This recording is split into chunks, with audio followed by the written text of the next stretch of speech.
Rainbow Six has adapted to the times, from the borderline simulation of the late 1990s to the third-person accessibility of the Vegas series. After a 7-year gap since Vegas 2 and cancelled last game Patriots, players will be in for a throwback with Rainbow Six Siege. In this latest installment of the franchise, it does away with most of the mundane and mind-numbing campaigns of a modern FPS, and focuses on cooperative as well as competitive gameplay. Gameplay is divided in rounds with 1 life per round, and many players will have the deja vu with this format. Especially Counter-Strike, which is a natural fit for the slow and methodical pace of the original Red Storm games. The main difference is that you can destroy almost any surface in the environment. There are a few strong points such as concrete, but also every wall can be used as a line of sight due to Siege's comprehensive physics system that could render multiple holes that can be joined together to make bigger ones. This doesn't feel gimmicky like Battlefield 4's Evolution. It actually allows your team to create different strategies. It makes campers move from point to point. But their key difference is the operators. Much like a MOBA, players must choose an operator each round. Each operator has a special ability such as Castle, for example, who can install bulletproof doors.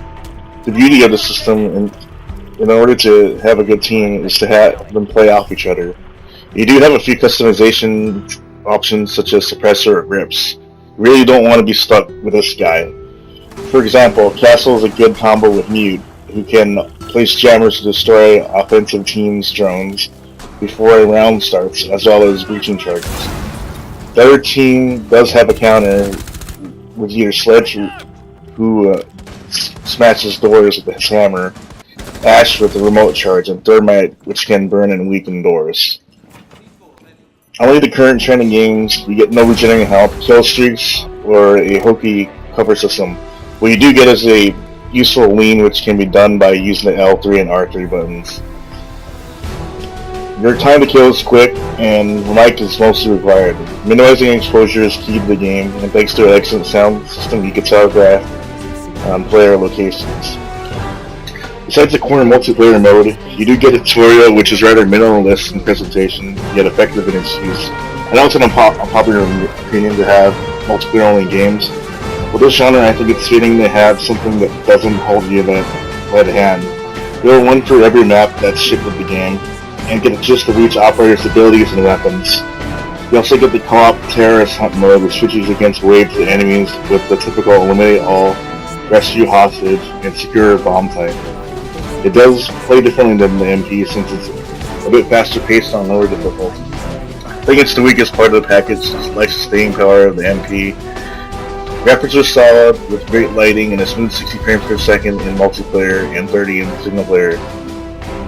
The game amazingly uses the Anvil Next engine, which is the same engine as modern Assassin's Creed titles. When I think an engine that is used for open world games works in such a small scale with the variety of effects such as smoke, debris, and destroyable geology together to make the most interesting multiplayer shooter this year, besides Platoon.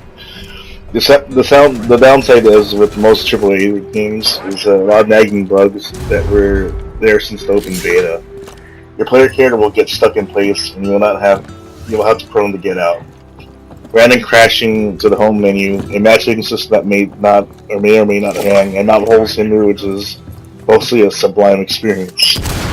The current patches help with latency a lot, and Ubisoft Montreal is well aware of the issues. I just hope it gets fixed and fast.